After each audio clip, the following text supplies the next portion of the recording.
Well, good afternoon on a typically damp English summer day. I thought some of you couldn't quite believe all those sunny videos we have been making. They didn't seem quite real, did they? Too good to be true. Well, this is more normal. Well, questions keep coming in.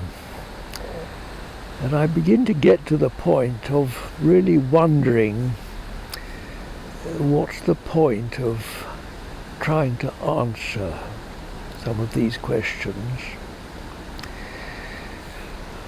Besides my several books, I think we've made 130 odd videos. I can't remember what's in them all myself, but I'm sure I've answered about every question there could possibly be. So if people go on asking questions, it probably means you haven't looked at them all, which doesn't surprise me at all. But anyway, instead of... I better use the word pretending I can answer, because I'm not sure that really I can. Which brings me to the point, I think, of what I'm going to try and say today. This letter I've got in my hand is from Elad, and after telling me of various experiences he's had of being in and out of this life, he asks whether it's a dream state or not. Well, Elad, who am I to say? If it seems dreamlike to you, it's dreamlike. But usually dreams seem very real, don't they? So who am I or anybody else to undermine that reality?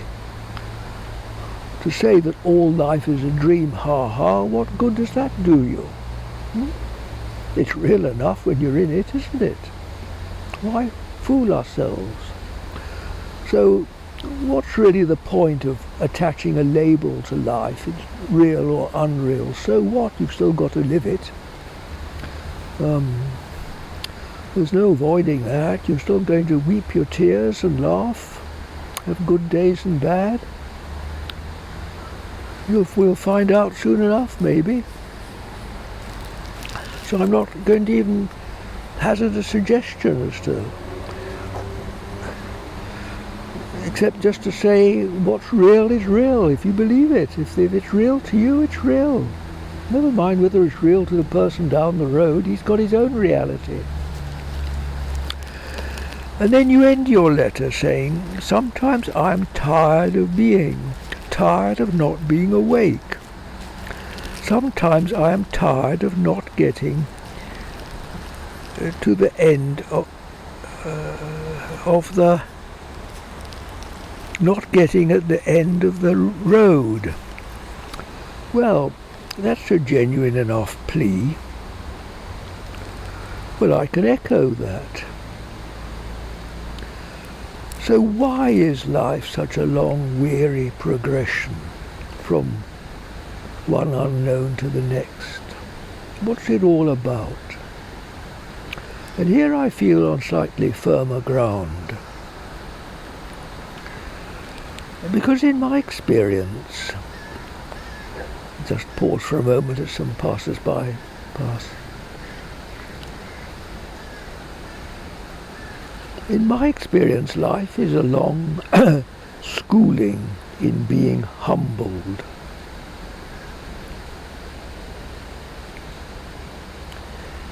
In learning that I'm not in control of the ship. In fact, I can't really do anything very much. I can't make myself happy when I'm sad. I can't make myself well when I'm ill. I can't find the people that I like. When I get bored with the ones I don't. In fact, I just seem to be, like everybody else, very much at the mercy of circumstances. And we get fed up with it. What can we do? Well, this is all part, in my experience again, of the great learning that man can do nothing. And here I remember the words of Jesus, "Without me ye can do nothing." There it is in black and white in Scripture from the Master himself. Without me ye can do nothing. So much for man and all his self-glorification. Well, Jesus uses the word me, without me, in other words, without Jesus. So what do we mean by Jesus? And what is that standing here and now? Well, let's find this still presence.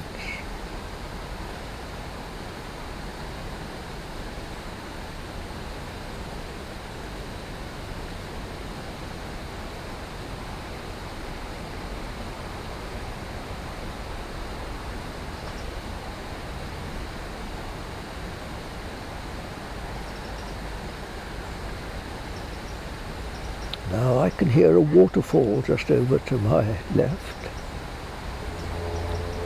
There's some cars on the distant road.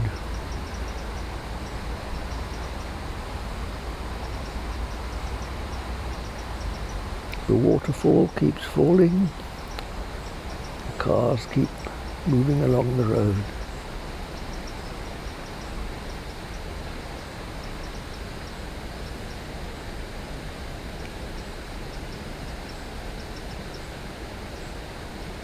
Slight mist is dampening everything. Clouds moving very slowly across the sky. Oh, look, here comes a little glimmer of sunshine. Little bird starts twittering. Now, who or what is the prime mover in all of this?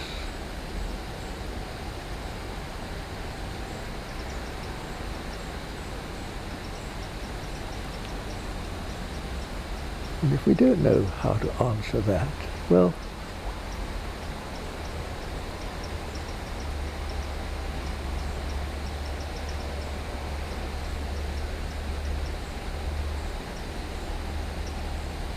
let's recognize that there is a prime mover.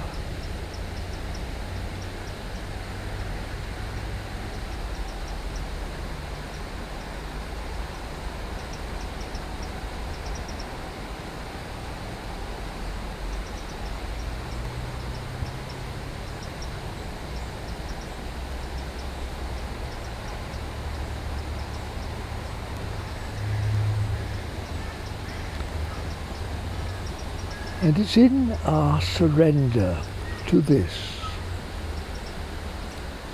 that it's not so much we find an answer to our questions, but we replace them by a deeper trust. When really we don't need to know the answers.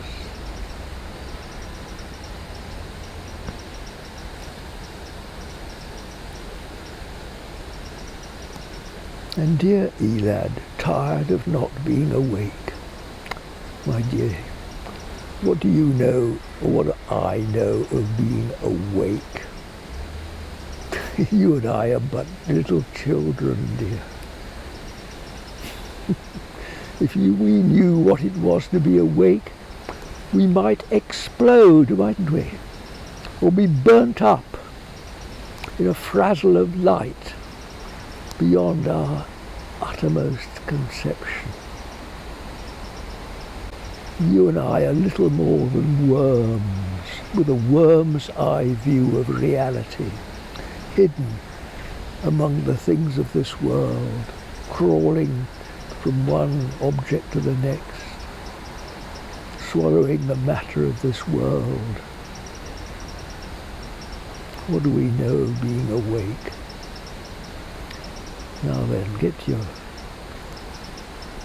hold of that one and be humbled before things that are bigger than us. Look, the butterfly just goes by. You don't know how the butterfly flies. You haven't a clue, neither have I. What do we know of being awake? It's the end of the road.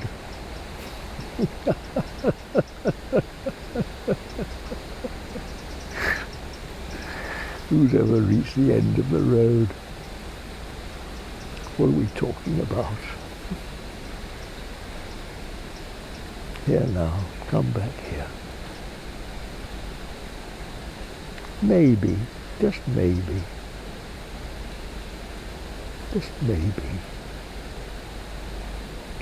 when we come to the end of asking silly questions and just find this peace of just being present here,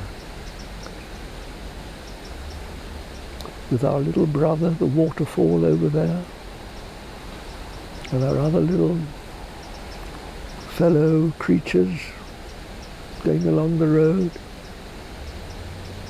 and the birds and the grass and the drips of rain, we may at least feel the comfort of not being so alone. And that in due course things will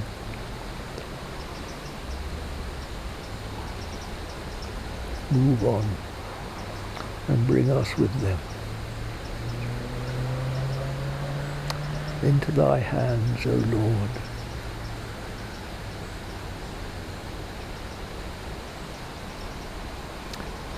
Without you, without this, you see, we can do nothing.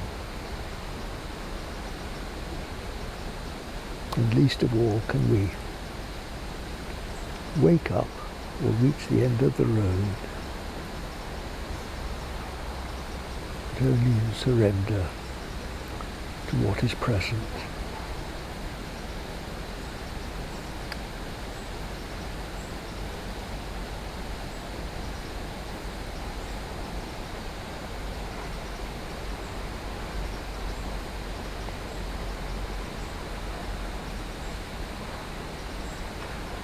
Feel the faithfulness, the trust of it.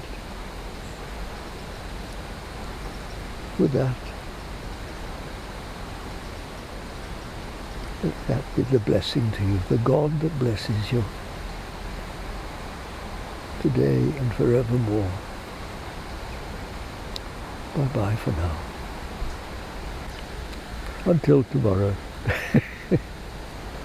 It's nice, I like if you have a long pause at the end, it's good.